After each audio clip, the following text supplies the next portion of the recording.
Sports is brought to you by Fourth Terrace Diagnostic Center. Good evening, Bahamas. I'm Kelsey Johnson. And I'm Jonathan Benson, and welcome to Sports Wednesday. The BTC Warriors might not be able to field a team for Game 4 tonight against the CNS Hitmen. A number of their players ejected on Tuesday night after after a close altercation with the home plate umpire as the New Providence Softball Association continued with championship round action. Now, the Warriors, they struggled to patch the pieces together after the captain, Sherman Ferguson, was ejected from the game. Things continued to slide downhill for the Warriors, who were down 7 runs. You know, they had the chitter-chatter from January that they wanted to see me. They have me now and don't even know how to handle me. And so the frustration, like I say, it came in because they believe for some reason that they're the best team in the country, never win anything. And tonight it shows that champions always can show up and know what to do in a championship game. Do you think the pressure is on them down 7 runs in the 4th?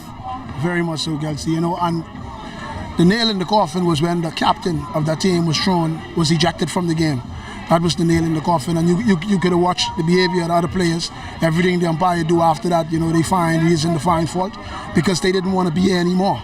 You know they was done. They know they had plenty on their plate, and they just look for a reason to walk away. So the home plate umpire eventually called the game, awarding it to the Hitmen. They now have a 3-0 lead in that best-of-7 championship series. Now we can tell you that Game 4 is on the schedule for tonight, and if you want to go out, you can catch that game as it's going on as we speak. Like they had the umpires in their back pocket. We protested with the league. Even last game, the umpire that called the play last game had an issue with one of our players, where our player during the season got ejected for 4 games.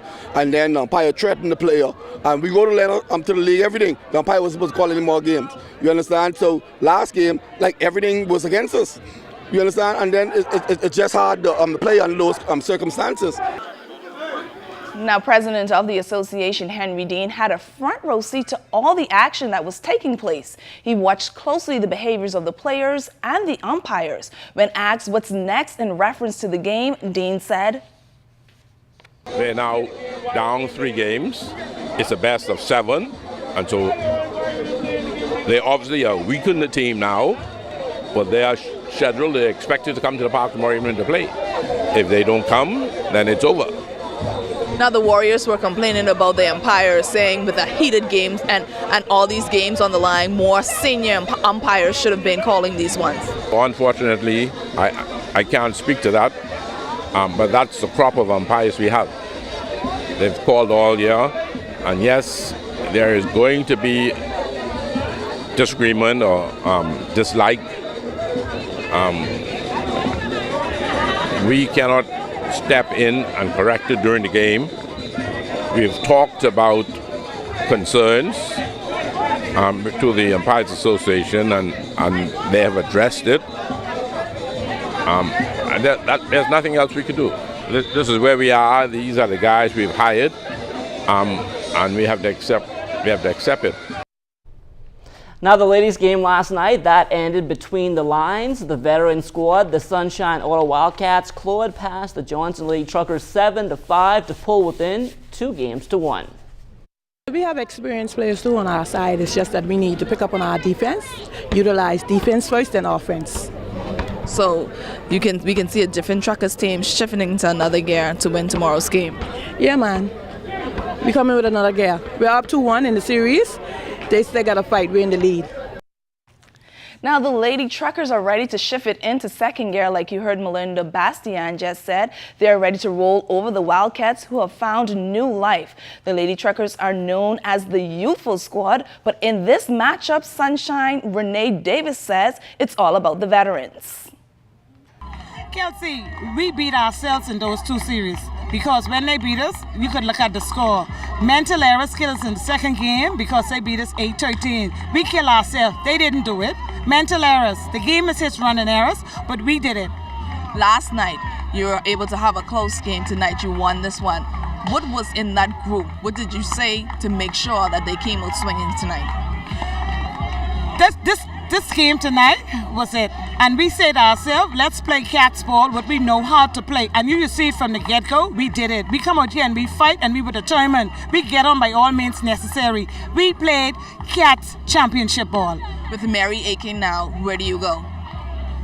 I could die with my ace. Aiken, Mary's a Marine. She feels no pain. She's a cat. Meow. Well, it's just over 2 weeks ago now before the world's oldest living Olympic gold medalist observes his 100th birthday. Sir Derwood Knowles will celebrate on November 2nd, but since the summer, a number of organizations have been celebrating his lifetime achievements. Today, members of the Free National Movement presented Sir Derwood with a plaque at Montague Gardens. Now on Saturday, October 28th, Sir Derwood will be among 55 F&Ms to be honored at an awards banquet at the Atlantis Resort. In 1956, Sir Derwood, along with the late Cecil Cook, won the country's first Olympic gold medals in sailing at the Melbourne Games. Long gone are the days of the hobby horse racetrack. Bahama Resort now sits on the former site where sports lore included Bahamians like Gary Bain, John Bain, and Austin Sanders. But did you know of the first Bahamian female jockey there? She's Hattie Moxie. The Prince William High Scholar was an all-around athlete who defined stereotypes. I was supposed to go to the College of the Bahamas, but they were not taking in any more students because they were overloaded. So I applied to Melbourne Cadet to go to the horse racetrack to work. At first I started just cleaning the cuffs and combing the mane of the horses. And then Gary Bain, he was out of our stable, and he said that, he would teach me how to ride. So we used to take the horses out to ZNS Beach, which is Goodman's Bay now, to swim and gallop back to the stable. So I used to do that with him, and then he'd take me out on the track and taught me how to ride, how to turn, how to slow them down or whatever. But when the horses in the racing season, it's hard to turn them around, Jacko, because they short as be real tail. They don't allow you to just turn them around. You have to really put some power on them to get them to stop, because as the season comes closer to racing, they get more aggressive. But I almost, you might not have been able to do this interview with me today because I almost got run through the rail at one time.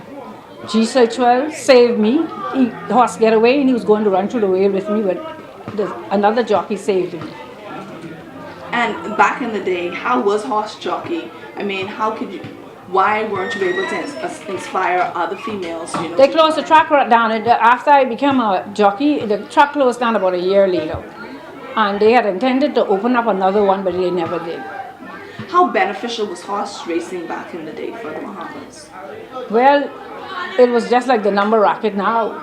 A lot of Bahamians used to be out there betting on horses and stuff like that. So I guess everybody hope for their luck for the horse to win so they can get paid off. Mm-hmm. Can we see a push for it to return? Do you see it coming back?